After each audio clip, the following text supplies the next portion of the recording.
નમસ્કાર ખેડૂત મિત્રો, તમે જોઈ રહ્યા છો ખેડૂત હેલ્પલાઇન ગુજરાત. તો તમારું આ ચેનલ પર સ્વાગત છે.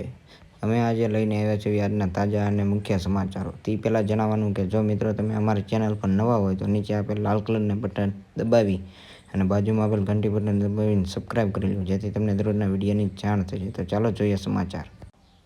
ખેડૂતો માટે નવી લોન યોજના. દેશમાં ખેડૂતો માટે સૌથી વધુ લોકપ્રિય કેસીસી લોન યોજના બાદ કેન્દ્ર હવે બીજી મોટી યોજના લઈને આવ્યું છે અને આ યોજનાનું નામ છે કિસાન ઉપજ નિધિ યોજના. ખેડૂતો માટે ગુજરાત સરકાર દ્વારા આ નવી લોન યોજના બહાર પાડવામાં આવી છે. આ યોજના હેઠળ એવા ખેડૂતોને લોન મળશે જે ખેડૂતો વેરહાઉસ અંદર પોતાનો માલ સાચવતા હોય અથવા તો ગોડાઉનની અંદર પોતાનો માલ સાચવતા હોય તેવા ખેડૂતોને આ યોજના હેઠળ લોન મળવા પાત્ર રહેશે. કેન્દ્રીય મંત્રી પિયુષ ગોયલે કહ્યું કે આ લોન યોજના હેઠળ ખેડૂતોને કોઈપણ ગેરંટ વગર સરળતાથી 7% વ્યાજ દરે લોન મળશે. જો ખેડૂતોએ કેસીસી યોજના હેઠળ કોઈ લોન લીધી હોય તો પણ તે વેરહાઉસ દ્વારા આપવામાં આવેલી રસીદના આધારે આ લોન લઈ શકશે.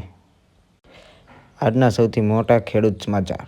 રાજકોટ માર્કેટ યાર્ડમાં આજે મોટા પ્રમાણમાં જણસીની આવક થઈ છે. યાર્ડમાં આજે ચણા, ધાણા સહિતના પાકોની આવક મોટા પ્રમાણમાં થઈ હતી. યાર્ડની બહાર 7 કિલોમીટર લાંબી લાઈનો જોવા મળી હતી. આજે યાર્ડમાં 1100થી વધુ વાહનોને પ્રવેશ આપવામાં આવ્યો હતો. યાર્ડમાં ચણા અને ધાણા સહિતના પાકો ઉતારવામાં આવ્યા હતા. રાજકોટ માર્કેટ યાર્ડમાં આજે પીળા ચણાની આદત 9000 ક્વિન્ટલ આવક થઈ હતી. પીળા ચણાનો ભાવ ખેડૂતોને આજે 1000 થી 1134 રૂપિયા મળ્યા હતા.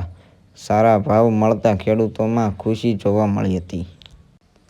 આવાસ યોજના નવી જાહેરાત. 2024 બજેટ રજૂ કરતી વખતે નાણામંત્રી નિર્મલા સીતારમણે કહ્યું કે પ્રધાનમંત્રી આવાસ યોજના હેઠળ ગામડાઓ અને શહેરોમાં 3 કરોડ ઘરો બનાવવામાં આવશે. આ સિવાય નાણામંત્રીએ આગામી 5 વર્ષમાં શહેરી આવાસ માટે 2.2 લાખ કરોડ રૂપિયાની કેન્દ્રીય સહાયનો પ્રસ્તાવ મૂક્યો છે.